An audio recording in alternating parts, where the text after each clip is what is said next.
예, 반갑습니다. 2020년 2학기 데이터 마이닝 강좌에 신청하신 것을 환영합니다. 이번 슬라이드는 9월 2일자 수요일 수업이고요. 오리엔테이션을 제공합니다. 일단 저와 강희 조교님을 소개하고요. 직접 만나 뵙는 병행 수업을 하고 싶었습니다만 비대면 수업이 됐지 않습니까? 비대면 플랫폼에서 어떤 식으로 의사소통을 할지 좀 소개를 하겠습니다. 다음에 이번 과목이 어떤 걸 가르치는지 좀 소개하고요. 다음에 평가와 과제를 좀 소개하겠습니다. 이게 비대면 수업으로 바뀌었기 때문에 평가 부분에서 조금 변경이 있습니다. 그래서 유의해서 봐주세요. 다음에 마지막으로 비대면 의사소통 플랫폼들 다시 한번 강조하고 오늘 오리엔테이션 마무리하겠습니다. 네, 그럼 저희들을 소개하고 저희들한테 그 리치아웃 하는 방법 알려드리겠습니다. 네, 그럼 저희들을 소개하겠습니다. 먼저 저는 지금 가르치고 있는 사람은 통계학과의 최영근이고요. 만약에 상황이 좋아져서 대면 면담에 관심이 있으시게 되면은 사회교육관 503호로 내방하시면 되겠습니다. 이메일은 여기 드린 바와 같고요. 비대면 상황에서도 오피스 아워는 가능합니다. 어떻게 하냐면요. 일단 운영 시간은 매주 월수 4시 반에서 6시 사이인데요. 여기 이 y기초이.유캔북미.me를 들어가셔서 15분 슬롯을 예약하실 수 있습니다. 그래서 미리 예약을 해놓고 예약제 운영입니다. 예약하신 시간에 맞추어서 제가 맞춰서 줌 링크를 보내드릴 텐데 그 링크된 줌 방으로 들어오시면 되겠습니다.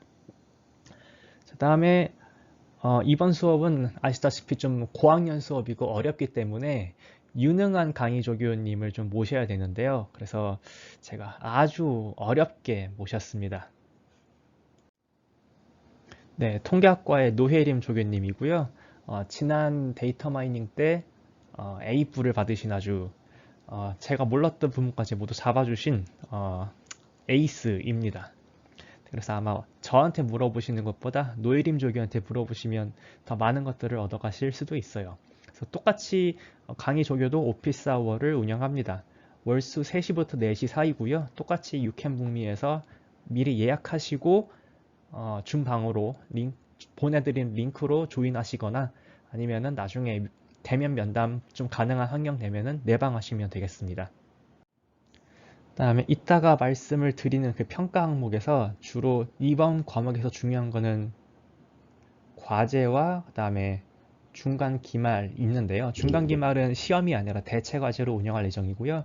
그래서 과제는 전적으로 노예림 조교님의 그 판단 기준에 따라서 채점을 합니다. 저한테 물어보셔도 이렇게 얻어가실 수 있는 게 없을 거예요. 그다음에 중간 기말 대체 과제 같은 경우에는 제가 직접 채점하게 됩니다. 자, 아무래도 비대면 환경이다 보니까 최대한 서로의 의사소통의 허들을 낮추는 것이 중요합니다. 그래서 여러 가지 플랫폼들을 좀 조합할 예정입니다.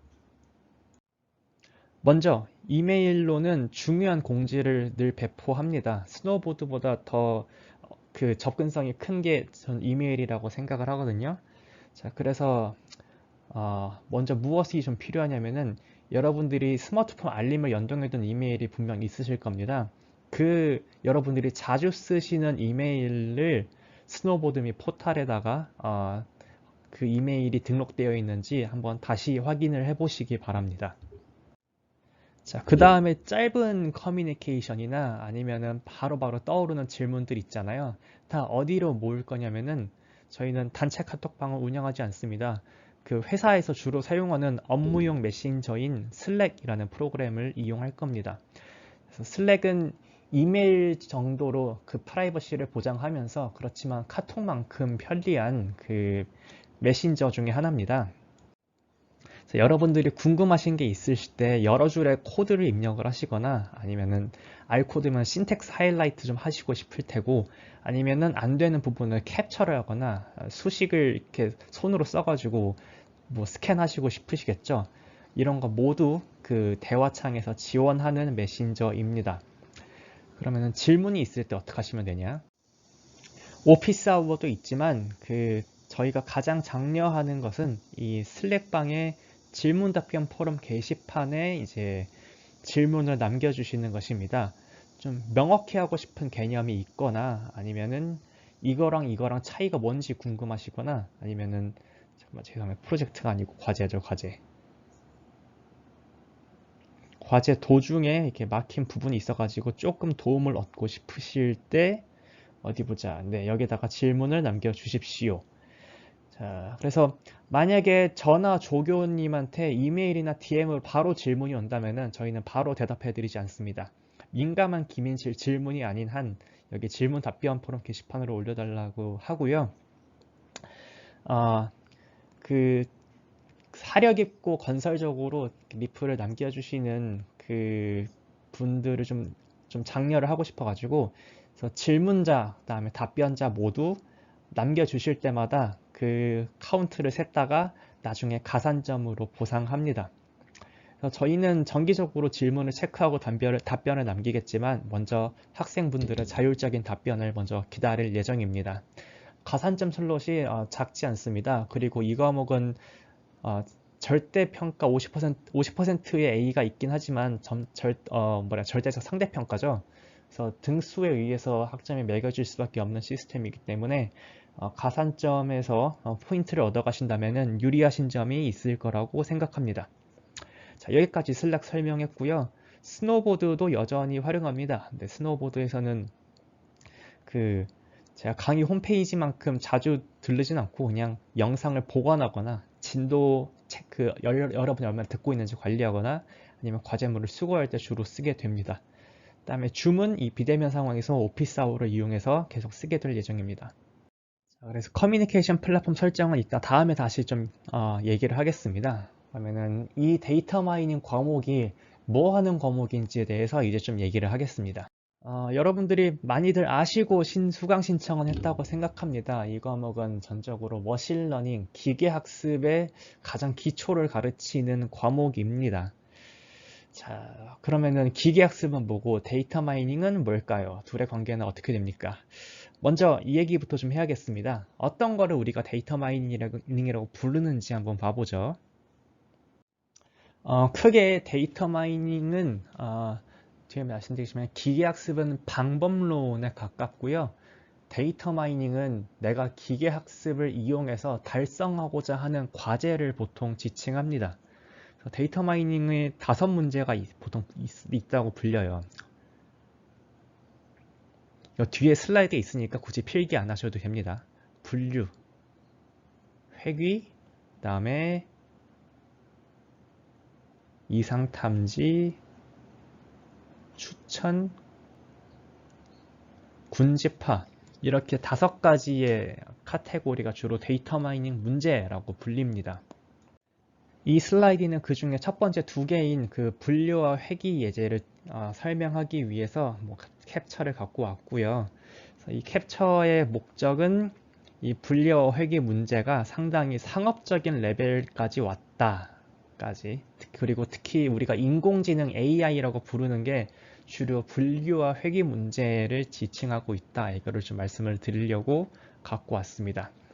자, 그래서 분류와 회귀는 반응 변수가 뭐냐의 차이인데요. 그래서 예를 들어서 내가 이렇게 엑스레이를 찍어서 뭔가 뼈 사진이 이렇게 뭔가 있다고 생각을 해봅시다. 자, 뼈 사진이 있는 상태에서 이 사람이 뭐 폐렴이냐, 정상이냐, 이거 예측하고 싶을 수도 있고, 아니면은 이 사람의 골밀도라든지 아니면 나이 같은 걸 예측하고 싶을 수도 있습니다. 자, 얘를 보통 우리는 X라고 부르고, 우리한테 주어진 인풋을 보통 X라고 부르고, 다음에 우리가 예측하고 싶은 무언가를 보통 Y라고 하는데요. 자, 폐렴과 정상은 어떻게 되죠? 지금 얘기가 사실 1, 0 이런 식으로 범주형 변수지 않습니까? 내가 같은 X가 있다고 하더라도 범주형을 예측하고 싶으면 우리는 보통 분류 문제라고 부릅니다. 한편으로는 같은 X가 돌아왔을 때 이걸 가지고 골밀도나 나이 같은 어떤 연속형의 확률 변수를 예측하고 싶다. 그러면 우리는 보통 회귀라고 부릅니다. 그 회귀 분석할 때의 그 회귀 맞습니다. 자, 여기까지는 수식으로 설명하기 쉽고요. 다른 거는 그냥 하이 레벨, 나머지 3개는 하이 레벨로 짚고 넘어가겠습니다. 아까 3번째 문제로 추천을 썼는지 네 번째 문제로 추천을 썼는 것 같기도 하고요. 아무튼 그 다음 문제는 또 데이터 마이닝 중요한 문제가 추천입니다. 그래서 뭔가 새로운 게 왔을 때 음, 이 문제의 목표는 뭐냐면은 여기 산타 토익을 운영하는 리드 사이트 같은 경우에는 이렇게 유저가 문제를 계속 풀 거잖아요. 그러면은 다음에 주고 싶은 문제는 이 사람이 당장 풀면은 가장 실력이 올라갈 것 같은 문제를 좀 보여주고 싶어요. 그럼 이거는 단순히 x 주었을 때 단순히 x 주어졌을 때 y를 예측하는 문제랑은 좀 다르게 포뮬레이션을 할 수도 있습니다. 그래서 단순히 그 분류나 회귀 문제로만 분류가 되진 않아요. 이 추천 문제는. 그다음에 마찬가지로 이거 스티치 픽스는 이렇게 미국의 패션 스타트업인데요. 어떤 회사냐면은 어, 집으로 미국은 또 땅이 크지 않습니까? 쇼핑몰 가기 우리나라 사람들보다 쇼핑을 가기가 더 귀찮을 상황이 많아요. 집으로 옷 5개를 보내줍니다. 내가 마음에 드는 건 내가 취하고 마음에 들지 않는 건 그냥 반송하면 됩니다. 자, 그럼 어떻게 해야 이 회사는 돈을 잘 벌겠습니까? 5벌의 옷을 갖다 줄 때 최대한 사용자가 좋아할 것 같은, 구독자가 좋아할 것 같은 옷을 갖다 주는 것이 좋겠죠.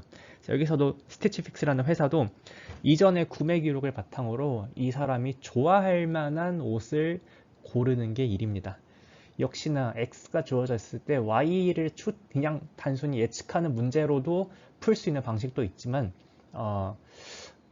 어, 약간은 좀 다른 방식으로 좀 풀어내는 경우도 많습니다. 그래서 추천 문제가 분류나 회귀 문제로 쏙 들어가는 게 아니라 추천 자체로 하나의 카테고리로 들어가게 됩니다.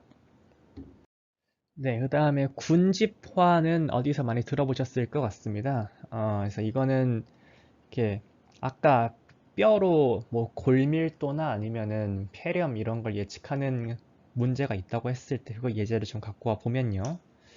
어디 보자. 잠깐만요. 자, 펜을 잠깐. 네, 죄송합니다. 기술적으로 약간 문제가 있었습니다. 어디 보자. 그 뼈 사진이 이렇게 한 장 있고 한 장 있고 이렇게 되게 여러 장이 있습니다. 네, 이게 뼈가 어떤 이 사람들이 어떤 어떤 속성을 갖고 있는 사진들인지는 몰라요. 그렇지만 우리가 전문가가 판단을 내린 건 아니지만 육안으로 보기에 어떤 사진들은 좀 폐렴 같이 좀 폐가 뿌연 사진들이 많고 어떤 사진들은 좀 폐가 깨끗한 사진들입니다. 그래서 Y가 없이 그 이미지 픽셀의 특징만으로 이렇게 이 데이터 안에 하나의 군집과 하나의 군집이 있다. 이렇게 판정어를 해줄 수도 있습니다. 자, 그래서 X만 있고 다음에 Y는 없는 상태에서 X끼리의 X끼리의 유사성만으로 이렇게 군집이 있다 판단을 내려주는 일련의 알고리즘들을 보통 군집화, 클러스터링 알고리즘이라고 합니다. 데이터 마이닝이라는 분야에서는 우리가 특성을 모르는 어떤 그 데이터들에 대해서 데이터들이 특성을 잘 모르겠지만 이렇게 유사한 것들로 클러스터를 만들 수 있느냐 이런 거에 대해 관심이 많습니다. 주로 군집화는 비지도 학습으로 이루어지고요. 근데 그렇다고 꼭 비지도 학습만으로 클러스터링 할 수 있는 건 아닙니다. 이렇게 말하면 혼동스러워 하겠죠. 네, 군집화는 주로 비지도 학습으로 합니다. 이렇게 정리하고 넘어가죠. 자, 그 다음 문제는 데이터 마이닝의 마지막 주요 문제 중에 하나는 이상 탐지입니다. 뭐냐면요. 뭐 정상 거래들이 있는 상태에서 이상 거래를 딱 검출을 하고 싶어요. 자, 그럼 이거는 추상적으로 생각해 봤을 때 어떤 문제에 속하냐면은 여기에 데이터가 오리지널 모여 있는 이렇게 정상 데이터 포인트들의 어떤 유클리디안 평면 위에, 유클리디안 공간 위에 정상 데이터들이 막 모인 곳이 있습니다. 자, 그 중에서 이렇게 딱 떨어지는 포인트 하나가 이렇게 새롭게 들어왔을 때, 이 녀석을 가지고, 비정상이 나타났어요 하고 이렇게 알람을 울려주고 싶을 때가 있습니다.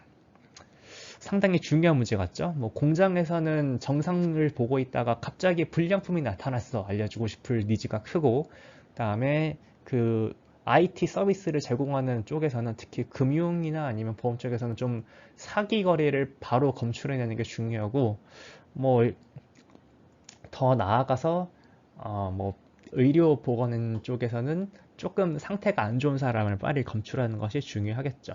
그래서 이상 탐지 문제도 꼭 뭐 지도 학습으로도 풀 수 있고 비지도 학습으로도 풀 수 있는, 그러니까 레이블이 있어도 풀 수 있고 레이블이 없어도 또 풀 수 있는, 아무튼 기계 학습으로 이루고자 하는 어떤 목표 중에 하나입니다. 자, 이거는 여담으로 넣었습니다. 그렇다고 여러분들이 이 수업 듣자마자 데이터 마이닝의 5대 문제를 잘 풀 수 있어 이렇게 바로 하실 수 있는 건 아닐 거고요. 그래서 학교에서 딥러닝 인공지능 기계학습 열심히 배운 다음에 이제 실생활로 나가시게 되면은 뭐 절대 깨끗하지 않은 데이터, 대부분의 시간을 전처리 단계에서 보내시고 열심히 뭐 그레디언트 부스팅 배웠는데 로지스틱 리그레션만 하고 있다던가, 아니면은 파워포인트는 잘 모르는데 나는 알만 할 줄 아는데 내가 파워포인트를 24시간 찌고 있다던가, 아니면은 자동화는 내가 이렇게 왜 이렇게 손으로 된 걸 많이 하고 있을까 막 고민이 되실 순간들이 많을 겁니다. 자, 그럼에도 불구하고 이 과목은 중요합니다. 언제나 이론과 실무는 양날개거든요. 그래서 학교에서는 주로 이론적인 측면, 과학적인 측면을 많이 해가지고 나가시자마자 실무적인 측면이 부족하다 보니까 많이 회사에서 좀 처음에는 어려움을 겪으실 수 있겠는데, 점점 경력에 쌓여갈수록 이 부분이 탄탄한 사람들이 점점 살아남으시는 것을 보시게 될 겁니다. 그리고 이 부분에 과학적인 면에 공부에 대한 갈증이 분명 데이터 사이언스 쪽으로 나가신다면 그 갈증이 생기게 되는 건 보통 흔한 일이고요.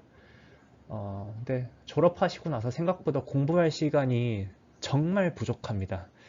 직장 끝나고 나면은 넷플릭스 보고 싶지 공부하고 싶지 않거든요. 드리고 싶은 말씀은 이 수업을 들을 수 있는, 그러니까 학생의 신분일 때 이론적인 측면, 과학적인 측면을 열심히 체득을 하시는 게 중요한 일입니다. 자, 그래서 이 수업의 이름인 데이터 마이닝은 주로 기계 학습을 이용해서 이렇게 데이터를 기반으로 뭐 분류나 회귀나 추천이나 이상 탐지나 군집화를 수행하는 그 과정을 주로 일컫고요. 그러면은 기계 학습 자체는 뭐냐? 요 데이터 마이닝을 달성하기 위한 방법론들을 주로 좀 기계 학습 방법론이라고 부릅니다. 머신러닝이라고도 말이 하죠.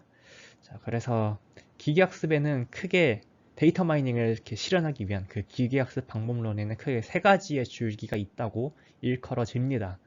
첫 번째로 지도학습은 아까 잠깐 얘기한 X와 Y가 모두 관찰이 됐을 때, 새로운 X가 쏙 들어왔을 때, Y가 뭐야 하고 내뱉어 줄 수 있는 요 블랙박스를 만드는 게 보통 지도학습이고요.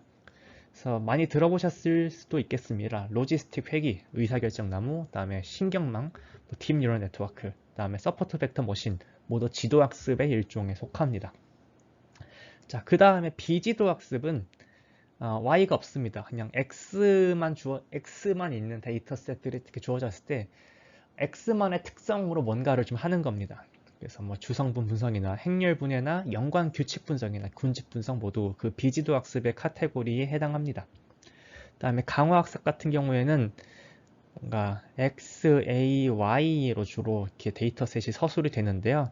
그래서 나의 환경이 있고, 그다음에 내가 어떤 액션을 취할 수 있고, 내가 액션을 취함에 따라서 내가 어떤 환경에서 자꾸 리워드를 반복적으로 얻는다고 할 때, 리워드를 맥시마이즈하는, 리워드를 최대로 하는, 내가 보상을 최대로 받을 수 있는 액션을 찾아나가는 문제를 보통 강화학습이라고 부릅니다. 자, 상업적인 레벨까지 많이 와 있는 거는 역시 지도학습입니다. 그래서 저희 수업, 그리고 많은 이 비지도 학습이나 강화 학습 이론들이 이 지도 학습의 포뮬레이션으로 많이 이론이 전개가 됩니다. 그래서 셋 다 중요한 문제지만 그 교육학적인 관점에서는 가장 먼저 뭘 가르쳐야 되냐면은 지도 학습을 가르쳐야 됩니다. 그래서 이번 수업에서는 지도 학습을 주로 그 타겟으로 해가지고 지도 학습 방법론들을 많이 커버를 할 거고요. 다음에 이게 강의 전반부, 다음에 중간고사 이후 한동안 좀 커버를 할 겁니다. 다음에 후반부에 시간이 남으면은 나머지 비지도 학습들을 다룰 예정입니다. 나는 비지도 학습도 좀 알고 싶어요. 그러면은 사실 다벨량 자료 분석 들으시면은 거기서 그냥 강의 초반부부터 다벨량 정규분포, 그다음에 주성분 분석, 그다음에 인자 분석, 또 뭐 있어, 클러스터링 다 커버합니다. 그래서 제 생각에는 이게 그 통계 분야와 기계학습 분야를 전부 잘 아우르실 수 있는 그 기본기를 갖추시기에는 다별량 자료 분석도 꼭 같이 병행 수강하시는 게 좋은 방법일 것 같아요. 자, 그러면은 지도학습과 비지도학습을 어떻게 가르칠 거냐면요. 지도학습 방법론은 수리통계나 기초통계학, 통계수학처럼 쫙 그 탄탄히 쌓아나가는 게 아니라 방법 A, 방법 B, 방법 C, 방법 D 이렇게 착착착 이렇게 나열식입니다. 물론 이렇게 뭐 1번과 3번의 관계가 있을 수도 있고 2번과 4번의 관계가 있어가지고 이것들을 모두 공부하고 나면은 이 데이터 마이닝, 기계학습 분야를 보는 통합적인 시각이 생길 수도 있습니다. 하지만 여러분의 그 통합적인 시각, 인사이트, 지혜를 얻기 위해서는 먼저 이 독립적, 병렬적으로 나열된 개념들을 하나하나씩 습득하실 필요가 있습니다. 그래서 이 과목의 주요 컨셉은 주입식 교육입니다. 그 다음에 과제를 통해서 수시로 평가해야 됩니다. 물론 그렇다고 해서 경험과 의사소통의 중요성을 제가 폄하하는 것은 아닙니다. 다만 지금 단계에 필요한 것이 이 방법론의 그 습득과 어떤 그 뭐라 그래야 돼, 숙달에 있다고 생각을 해서 이거를 먼저 합니다. 만약에 그 데이터 분석 경험이나 의사소통의 경험을 쌓고 싶으시면은 별도 과목이나 아니면 공모전이나 동아리 활동을 같이 병행하시길 추천합니다. 물론 석사나 박사 과정도 추천하고 싶습니다. 뭐 이를테면 공모전 같은 경우에는 여러분들이 더 잘 아실 텐데 어디 보자, 데이터 청년 캠퍼스 같은 그 한국데이터산업진흥원에서 제공하는 프로그램들도 있습니다. 관심 있으신 분들은 이제 이것들은 아마 여름에 할 테고 내년 여름에 한번 도전해 보시는 것도 좋을 것 같아요. 자, 그리고 비대면 수업으로 바뀌었다 보니까 비대면 수업의 운영도 조금 추가적으로 설명을 드릴 필요 있을 것 같습니다. 모든 수업은 녹화 및 업로드 수행합니다. 제가 지난 통계적 기계학습 수업했을 때는 라이브 강의를 좀 했었는데요. 그때는 통기계는 2시간이나 수업 시간이 있었기 때문에 적당히 라이브를 운영할 환경이 됐는데 이번에는 정규 수업 슬롯이 1시간 15분밖에 안 되거든요. 그래서 수업 내용을 좀 짜임새 있게 커버하기 위해서는 녹화가 낫다고 생각을 하게 됐습니다. 그래서 언제나 그 수업 전날 23시 59분까지 업로드를 해 놓겠습니다. 그다음에 출석 인정은 타이트합니다. 여기 보시면은 어떻게 할까 하다가 이게 숙제가 주기적으로 자주 나오다 보니까 수업을 여유 있게 들으면은 숙제를 수행하시는데 좀 어려움이 있을 거예요. 그래서 미리미리 수업을 듣는 게 숙제에 유리하실 겁니다. 그래서 출석 인정 기한을 2일로 제한하겠습니다. 자, 그래서 월요일 수업은 화요일 23시 59분까지 듣고요. 그 다음에 수요일 수업은 목요일 23시 50분까지 수강하시면 되겠습니다. 다음에 여러분들이 잘 이해하고 있는지 좀 체크를 주기적으로 할 필요가 있다고 생각합니다. 그래서 격주마다 일단 2주에 한 번씩 나중에 조정을 더 할 수는 있겠습니다만 일단은 2주마다 한 번씩 여러분들을 라이브로 좀 뵐까 싶어요.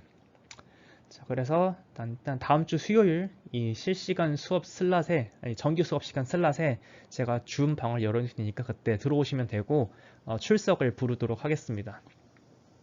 그다음에 그때 들어오실 때 줌 아이디랑 및 비밀번호는 이것과 같이 들어오시면 되고요.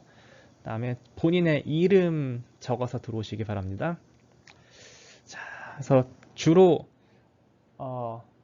수업 이 개념이나 수업에 대한 전반적인 질문 답변들을 그때까지 뭐 질문 답변 쌓인 게 있으면 한번 제가 다시 같이 훑어보고 아니면 즉석에서 생각나신 질문 답변이 있으면 한번 디스커션을 해보죠. 자, 그래서 다음 주 수요일 1시 반에 줌에서 한번 뵙도록 하겠습니다. 자, 그 다음에 유용한 리소스가 몇 개 생각난 게 있어서 넣었는데 한번 링크 들어가서 뭐 어떤 게 있는지 구경해 보시면 좋을 것 같습니다. 이제 평가와 과제를 안내 드리겠습니다. 자, 먼저 평가는 크게 세 가지 슬롯으로 있습니다. 첫 번째가 과제고요. 두 번째가 중간기말, 원래 중간기말 고사였는데 중간기말 대체 과제로 비대면 환경에 맞게 조정을 했습니다. 가산점 슬롯 그대로 가고요. 출석은 여기 100점의 어떤 포션으로 들어가는 게 아니라 총점에서 그냥 디스카운트 합니다. 그래서 과제는 아무래도 비대면 수업이다 보니까 중간기말의 비중을 좀 낮추고 과제의 비중을 높였습니다. 그래서 과제는 총 6회로 계획하고 있고요. 다음 과제 제출기한은 고지된 날짜에 그 자정 직전까지 제출하시면 됩니다. 그다음에 저희의 팔러시는 늘 완벽한 것보다 제때 맞춰내는 게 낫다입니다. 이거는 여러 현상에서 이렇게 좀 공감하시게 되리라 생각합니다. 네. 아무튼 제때 맞춰내는 게 언제나 낫다가 저희의 그 수업 철학입니다. 자, 그 다음에 조금 그 부담을 덜어드리기 위해서 3인 1조 제출을 원칙으로 합니다. 그래서 3인 1조로 조를 편성하시고요. 2인 1조로 편성을 하시는 것을 막지는 않습니다. 1인 1조는 안 됩니다. 그 다음에 어떤 조로 편성을 하건 과제물 분량은 동일합니다. 그 다음에 조 편성은 언제까지 마치시냐면요. 수강 신청 정정기간 마지막 날까지 하시면 됩니다. 그래서 그게 정정기간 마지막 날이 9월 7일이잖아요. 이때까지 노희림 조교한테 나 누구랑 하겠다 이렇게 알리시면 됩니다. 자, 매칭에 기본적으로 저희가 중립적으로 있는 것이 저희 원칙이긴 합니다만 아무래도 비대면 환경이다 보니까 서로 보기 쉽지 않을 수도 있습니다. 그래서 매칭에 도움이 필요하신 경우에 조금 도움을 드립니다. 예를 들어서 여러분이 독강을 하신다거나 아니면은 내가 2인 팀까지는 구성했는데 1인 추가를 원하는 경우에 TA한테 매칭 요청을 한번 보내십시오. 그러면은 매칭 도움이 올 경우에는 제가 이런 식으로 그 조교님께 가이드를 요청했거든요. 이거는 저희가 정합니다. 그래서 누구를 매칭시키는지는 전적으로 저희의 자율이고요. 다만 그 학번과 학과가 다른 사람들, 낯선 사람을 매칭을 시켜 드립니다. 자, 그다음에 여기까지 해가지고 과제는 또 이따가 또 추가 설명이 있습니다. 그래서 과제 설명은 이 슬라이드에서 여기서 마무리 짓고요. 그 다음은 중간기말 대체 과제입니다. 당초 55점 슬롯이었는데 45점으로 조정했습니다. 중간 20, 기말 25점이고요. 중간기말은 팀풀이 아니라 갬풀입니다. 그래서 예정된 중간기말 그 기간 동안에 조금 난이도가 높은 문제를 숙제보다는 더 짧은 시간에 푸셔서 제출을 하는 게 그 중간기말 대체 과제의 미션입니다. 물론 그 좀 상호 컨닝 같은 게 있을 경우에는 아주 강력하게 제재를 할 예정이고요. 그다음에 물론 디스커션은 언제든지 환영입니다. 그렇지만 베끼는 건 안 됩니다. 가산점 슬롯은 뭐냐면요. 아까 슬랙으로 질문 답변 포럼 운영한다고 써 있었죠. 여러분들의 그 이타적인 행동에 최대한 인센티브를 드리기 위해서 만들었습니다. 그래서 슬랙 질문 답변에 참여하시거나 아니면은 그 발표라고 하기 좀 어감이 이상하다. 그 실시간 수업 때 조금 적극적으로 말해주시면은 누가 말했는지를 좀 카운트를 하고 있다가 가산점으로 좀 보답을 하고자 합니다. 그래서 슬랙에 질문 올리시는 거, 답변 남기시는 거 모두 가산점을 드립니다. 그다음에 출석 같은 경우에는 아까 말씀드렸듯이 실시간은 그때 들어오셔야 되고 그다음에 녹화 수업은 이틀 내 수강입니다. 그리고 2회 결석까지는 사유가 그렇게 필요하지는 않습니다. 그렇지만 뭐 특별한 사정이 있다 그러면은 그 뭐야 그 그 사유를 말씀해 주시면은 그 2회 카운트에서 빼도록 하겠습니다. 자, 아무튼 2회 이상의 결석에 대해서는 총점에서 차감합니다. 자, 그럼 이제부터 여러분들이 2주마다 제출하시는 과제를 좀 세부적으로 안내하겠습니다. 자, 과제는 주로 뭐 나가냐면요. 그 저희의 주교재인 Introduction to Statistical Learning with R 책에 연습 문제들이 있습니다. 이 연습 문제들의 몇 번을 풀어라 이런 식으로 낼 거고요. 보통 연습 문제들이 이론 과제와 코딩 과제로 나누어져 있습니다. 그래서 이론 과제는 수기 작성해가지고 스캔해서 내시면 되고요. 최대한 좀 해상도를 높여서 우리들이 저희 그 채점 운영진들이 알아볼 수 있는 정도의 해상도로 스캔을 해주시기를 부탁드리고요. 특히 캠 스캐너 쓰시는 경우에는 반드시 저장된 거를 PC로 한번 열어봐서 확인해 주시기를 좀 요청드립니다. 자, 그 다음에 코딩 과제는 어떻게 하느냐? 코딩 과제에서 가장 중요한 것은 여러분들의 코드를 저희의 환경에서 재현할 수 있느냐입니다. 자, 그래서 어떤 식으로 받을 거냐면은 여러분들 R 쓰실 때 R 스튜디오 쓰시지 않습니까? 여기서 R 스튜디오에서 이렇게 새 문서, 이렇게 New Document 뭔가 클릭하시면은 합의 메뉴가 뭐 여러 개 있어요. 그냥 R 스크립트를 쓸 것이냐 아니면은 쭉쭉 보시면 밑에 R 마크다운 다큐먼트 있거든요. 안 써보신 분 이게 지금 이 R 마크다운을 처음 들어보셨을 경우에는 한번 R 스튜디오 켜서 눌러보시기 바랍니다. 자, 그래서 저희 그 채점 운영진의 환경은 윈 10이고 R4.0입니다. 그러니까 R4.0 이후 버전입니다. 그래서 여러분들이 R4.0 이후 버전을 까시고 또 최신 버전의 R 스튜디오를 까신 다음에 이 R 마크다운 다큐먼트를 한번 만들어 봐라 하고 눌러 보시기 바랍니다. 그러면은 R 마크다운이 뭐냐면은 어떤 예쁜 문서를 코딩 문법으로 만들어 주는 거거든요. 그래서 이 코드를 문서로 만들어 주는 과정을 우리는 보통 니트라고 부릅니다. 그러니까 뭐 다른 뭐 C나 C++ 코드로 치자면 문서를 컴파일하는 과정을 니트라고 부릅니다. 자, 그래서 R 마크다운 이 소스 코드는 .rmd 파일이고요. 그다음에 니트를 하면은 보통 HTML 문서나 아니면 PDF 문서가 됩니다. 자, 그래서 저희가 제출을 요청하는 거는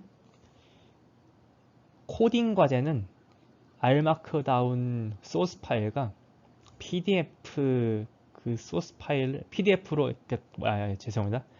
그 컴파일된 HTML 파일을 모두 제출해 주시길 요청드립니다. 자, 그래서 R 마크다운 이게 처음에 새로 만들기 눌러보시면은 아무래도 처음 쓰시는 사람들을 배려하기 위해서 여러 가지로 연습해 볼 수 있는 튜토리얼 문서가 뜨게 됩니다. 그래서 튜토리얼 문서에서 이것저것 연습해 보신 다음에 여러분들의 코드 답안은 R 마크다운 파일로 쓰셔가지고 제출하시면 되겠습니다. 사실 팁을 하나 드리자면은 자, ISLR 연습 문제는 너무 유명한 책이라서 솔루션이 있어요.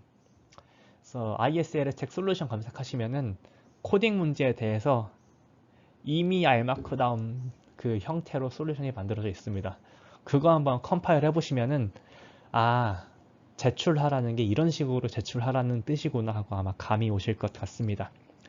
자, 저희 운영진도 솔루션의 존재를 알고 있습니다. 베끼지 마시고 참고만 하시고 여러분들이 과학적으로 생각하셔서 여러분들의 답안을 만드시기 바랍니다.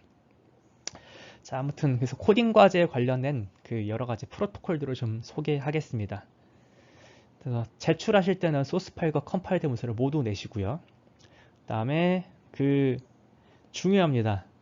저희는 네이티브 스피커, 영어 네이티브 스피커가 아니고 한글을 쓰고 있기 때문에 인코딩 문제에 민감합니다. 한국어 인코딩은 주로 유명하게 CP949랑 그다음에 유니코드거든요. 유니코드로 한 유니코드로 설정을 하셔야 여기서 보는 문서가 저기서 보는 문서에서 한글이 깨지지 않습니다. 자, 그 다음에 R 하실 때 그 워킹 디렉토리 지정하시는 거 있죠? 자, 워킹 디렉토리는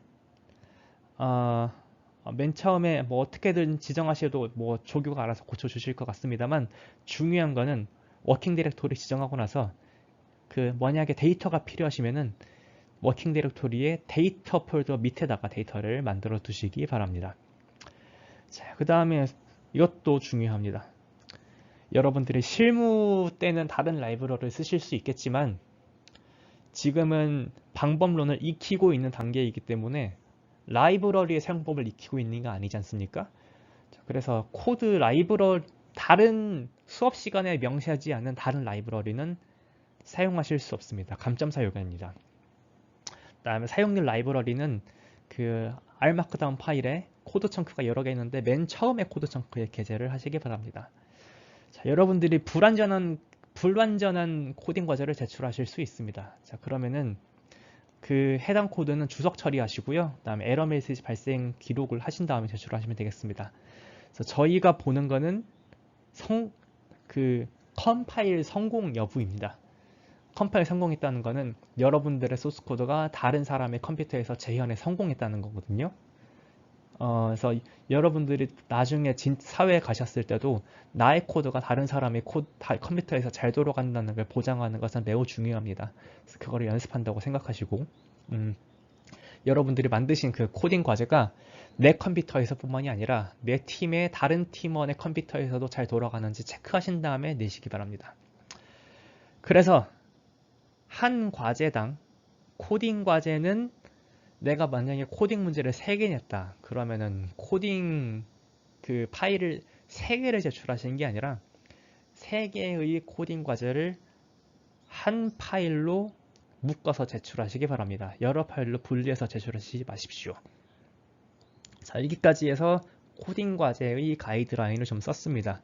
아무래도 이게 좀 여러분들이 통계 프로그래밍도 들었다고 가정을 하기 때문에 조금 그냥 나이브한 R 코드보다는 조금 진전된 버전으로 지금 제출하기를 기대하고 있어서 이런 리퀘어먼트를 좀 드렸습니다. 그 다음에 이 R 마크다운 기반의 소통이 이제는 업계의 표준이기 때문이기도 하고요. 그래서 연습 삼아서 이렇게 이번 6번 과제 동안 열심히 연습하시면은 나중에 나가서 어디 가서 R 마크다운 못한다고 쿠사리 들으실 일은 없으리라 생각합니다. 자, 팀 과제이기 때문에 아무래도 그 프리라이딩에 민감하실 수도 있습니다. 자, 그래서 기본적으로 프리라이딩을 완벽하게 막는 방법은 없다고 생각합니다. 그냥 제가 할 수 있는 것은 어떤 그 과제 디자인에서 최대한 그 프리라이딩에 개입할 수 있는 여지를 최소화시킬 수 있는 게 그냥 운영진이 할 수 있는 일입니다. 그래서 몇 가지 가이드라인을 좀 드리겠습니다. 먼저 이론 과제와 코딩 과제 모두 고루 안비하십시오. 이론 과제 3개, 코딩 과제 3개가 있어요. 팀원이 3명이야. 자, 그러면은 한 명이 이론 과제 2개 풀어. 한 명은 코딩 과제 2개 풀어. 한 명이 코딩 이론 하나하나 풀어. 이러지 마시고요. 만약 이론 코딩 3개고 팀원이 3명 있다. 그러면은 이론 하나씩, 코딩 하나씩 안배를 하시기 바랍니다. 누가 풀었는지, 그다음에 누가 주로 기여했는지 반드시 기록하십시오. 풀이자라고 하면은 그 하나의 문제를 내가 풀겠다고 해서 수기로 풀고 그다음에 코드 작성에 주로 기여한 사람입니다. 기여자는 누구냐면요. 에러 발생했는데 에러 한번 봐주는 사람 아니면은 잘 작성했는지 한번 좀 검토해 줄 수 있는 사람, 이 사람을 기여자로 합니다. 자, 그리고 여기서 각 문제마다 6문제면은 6개의 문제 모두에 대해서 풀이자와 기여자를 기록하십시오. 그 다음에 과제 하나에 대해서는 주어진 과제 하나를 최종적으로 검토하는 사람을 명시하십시오. 최종 검토자의 역할은 뭐냐면요. 각자의 수기 답안도 이렇게 3명이면 3파일 있을 거잖아요. 3파일을 하나의 PDF로 합치고 그다음에 코드도 여러 개의 코드로 나눠져 있으면 그걸 하나의 알마커다운으로 합치는 사람을 최종 검토자라고 합니다. 그래서 최종 검토자는 잘 컴파일 되는지를 체크해서 스노보드에 최종적으로 제출하는 사람입니다. 최종 검토자가 그 3명 중에서도 팀원 중에서도 좀 할 일이 조금은 더 있죠. 그래서 최종 검토자는 그 6번의 과제 제출 과정에서 나누어서 하시기를 권합니다. 자, 그러면은 6번의 과제가 쌓이면서 최종 검토자와 풀이자와 기여자 횟수 같은 게 쌓이겠죠. 그 다음에 각 문제마다 얼마나 많은 학생들이 틀렸는지 좀 난이도를 볼 수 있을 것입니다. 자, 그래서 저희는 참고 지표로 조원불 기여도를 좀 산출해서 갖고 있을 예정입니다. 물론 좀 민감한 자료이기 때문에 비공개를 원칙으로 할 거지만 기여도가 심각하게 낮다고 판단될 경우에는 저희가 성적 입력 단계에서 불이익을 드릴 예정입니다. 물론 그 기여도가 너무 높다고 판단이 되면은 플러스 점수가 있을 수 있고요. 자, 여기까지 그 과제에 대한 세부적인 안내를 드렸습니다. 다음에 과제 전반적으로 그 가장 큰 권한은 노혜림 조교님께 있거든요. 그래서 그 다음에 과제를 채점하는 그 과정에서 노혜림 조교님의 자율성이 많이 들어갈 것이기 때문에 뭔가 과제에 관련한 질문 사항이 있으면은 노혜림 조교님한테 물어보시면은 아마 답을 얻으실 수 있으리라고 생각해요. 자, 여기까지 해서 평가와 과제 안내 드렸습니다. 이제 그 다음에 실시간 의사소통 플랫폼 관련해 가지고 다시 한번 노트 드립니다. 일단 첫 번째로 여러분들이 이 강의를 시청을 하시고 계신 시점에서는 그 첫 공지와 그다음에 저희 데이터 마이닝 슬랙 채널로의 초대장이 전송이 되어 있을 예정입니다. 만약에 받지 못하셨으면 필히 저희한테 빨리 알려주시기 바라고요. 다시 한번 여러분들의 그 이메일을 한번 점검해 보시기 바랍니다. 그래서 여러분들이 알림으로 쓰고 있는 가장 그 주 이메일이 여러분들의 포탈과 여러분들의 스노보드에 등록이 되어 있어야 됩니다. 자, 여러분들이 성공적으로 그 저희의 초대장을 통해서 저희의 데이터 마이닝 슬랙 채널에 가입을 하시게 됐다. 그러면은 가입 직후의 화면은 이렇게 생겼을 겁니다. 그래서 여기 채널 여러 개, 이게 채널들을 클릭하셔가지고 채널 하나하나가 그 단체 채팅방에 해당합니다. 그래서 강의 중 실시간에는 저희가 만약에 라이브 강의를 할 때 주로 말씀을 쓰시면 되고요. 공지사항은 제가 주로 공지사항을 쓰는 곳입니다. 질문 답변 포럼이 여러분들이 궁금한 게 있을 때 먼저 입력하시는 곳입니다. 그 다음에 여기 다이렉트 메시지 란이 있어요. 그래서 지금은 저랑 조교님만 들어와 있고 수강생들이 가입을 하시면 여기 수강생 목록들이 나타나게 됩니다. 그래서 다이렉트하게 그 쪽지를 보내시고 싶은 그 수강생한테 메시지 보내실 수 있고 그 카톡 단체 채팅방처럼 다이렉트 메시지도 여러 명이 들어가 있는 그 단체 방을 만드실 수 있습니다. 아무튼 초대장을 받아서 이 화면을 처음 보시자마자 여러분들한테 요청하는 일이 하나 있습니다. 여러분들의 이름을 모두가 알아볼 수 있게 바꾸는 겁니다.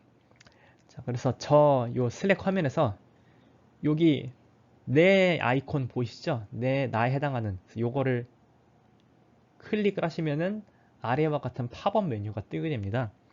그래서 팝업 메뉴에서 Edit 프로파일 버튼을 누르시면은 여러분들의 여러분들 이름에 해당하는 란에 여러분들이 원하는 이름을 입력하실 수 있거든요.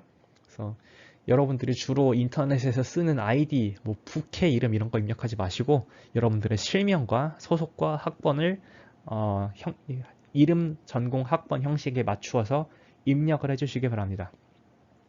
자, 그 다음에 이게 슬랙이 카톡과 이메일이 중간에 있는 업무용 메신저라고 했잖아요. 그래서 카톡에서 주로 쓰시는 기능들을 더 편하게 혹은 거의 준하게 다 지원을 합니다.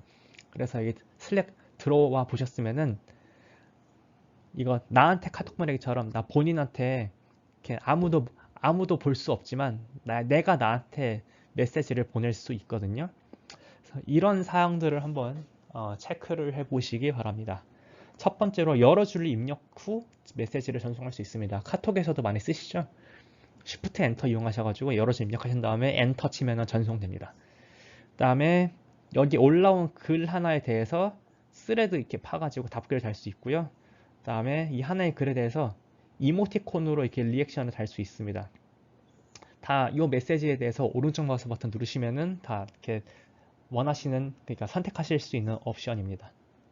자, 그 다음에 여러분들이 이 창에 무언가를 쓰실 때 텍스트만 쓰시는 경우 많이 없잖아요. 그림을 올리실 수도 있죠. 여러분 화면에서 특정 부분을 캡처해서 내가 그림을, 이미지를 복사했어. 이 채팅창에 커서 두시고 컨트롤 V 하시면은 그 카톡에서 이미지 전송했던 것처럼 바로 이미지가 바로 올라갑니다. 그다음에 여기 밑에 보이는 버튼 있으시죠? 버튼 보이시죠? 이 버튼, 이 아이콘들 하나하나 눌러보시면은 여러분들의 텍스트 메시지를 적당히 꾸며주는 기능들을 합니다.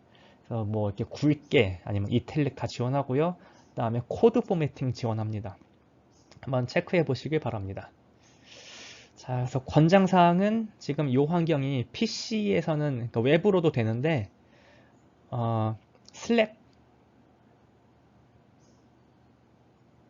slack.com 가시면 이 PC용 카카오톡 다운받듯이 이 PC용 슬랙 에이전트를 다운로드 받으실 수 있습니다. 스마트폰에서도 마찬가지입니다. 그래서 그 슬랙을 까셔서 주기적으로 이렇게 알림 설정 가능하거든요. 그래서 급한 메시지에 대해서 알림으로 확인하실 수 있으면은 아마 그 공지사항을 놓치시는 일은 없을 것 같습니다. 물론 알림은 내가 원하지 않는 시간에 편하게 끌 수 있습니다. 그래서 기본적으로 디폴트 옵션이 9시부터 아마 오전 7시까지는 기본적으로 알림이 꺼져 있습니다. 여러분들의 휴식이 보장됩니다. 다시 한번 강조하고자 이 슬라이드 다시 갖고 왔습니다. 그래서 이메일로는 중요 공지를 배포하고요. 그 다음에 실시간 커뮤니케이션과 질문 답변은 주로 슬랙을 활용합니다. 특히 여러분들이 이거는 이론 과목이기 때문에 여러 혼동되는 개념들이 막 튀어나올 텐데 그때 명확히 하고 싶을 때 질문 답변 포럼 게시판에 질문과 그다음에 여러분들이 아는 한에서 답변을 남겨주시면은 완벽한 답안이 아니라고 하더라도 가산점을 드립니다. 그래서 답변을 남기면 제가 의도하는 거는 질문을 하면서 그다음에 완전하지 못한 답변을 남기면서 그 자체로 실력이 늘어나거든요. 왜냐면은 글을 쓰는 과정 자체가 머릿속에서 생각을 정리하는 과정이 되기 때문에요. 그래서 최대한 많은 커뮤니케이션을 하시는 게 학점에도 유리할 것이고, 그 다음에 여러분들이 사회 나가시면은 데이터 마이닝을 모르는 사람들과 항상 커뮤니케이션을 해야 되는데 그때 이 경험들이 유리하게 작용하리라 생각합니다. 그래서 저희 운영진한테 이메일 다이렉트하게 물어보셔도 저희는 바로 답변은 드리지 않을 예정입니다. 뭐 출석 관련된 질문, 민감한 질문이 아닌 한 이 게시판으로 모두 유도할 예정입니다. 그다음에 정기적으로 질문을 체크하긴 하겠지만 먼저 학생분들의 자율적인 답변을 기다린 다음에 답변이 올라오지 않는 1주, 2주가 지나도 안 올라오는 것에 대해서만 한번 답변을 남기려고 합니다. 자, 오리엔테이션 어떠셨나요? 오리엔테이션이 벌써 45분을 넘겼네요. 자, 얼른 수업을 마무리 짓는 게 좋겠죠? 그래서 다음 수업 때부터는 이제 그 기계학습이 뭐냐? 근데 갑자기 왜 통계라는 말이 붙었냐? 기계학습하는데 왜 통계가 말이 붙죠? 아무튼 통계적 이 기계학습이 뭔지 좀 ISRR의 두 번째 챕터를 강독하면서 강의를 이어나가도록 하겠습니다. 워낙에 중요한 사항이니까 다시 한번 강조하고 수업 마칩니다. 일단 이메일 주소 다시 한번 확인하시고요. 숙제 조 편성은 강의 변경 기간, 수강 변경 기간 마지막까지 완료를 해주시기 바랍니다. 그 다음에 이 오리엔테이션 수업에 한해서 출석 확인은 다이렉트 메시지로 가름합니다. 그래서 이 슬랙 채널에 조인하시고 나서 저한테 그냥 안녕하세요 하고 이렇게 텍스트 인사를 한번 날려보시기 바랍니다. 그것으로 여러분들의 이번 그 출석을 이렇게 재도록 하겠습니다. 자, 듣느라 고생하셨고요. 다음 수업 그 녹화 때 뵙도록 하겠습니다. 감사합니다.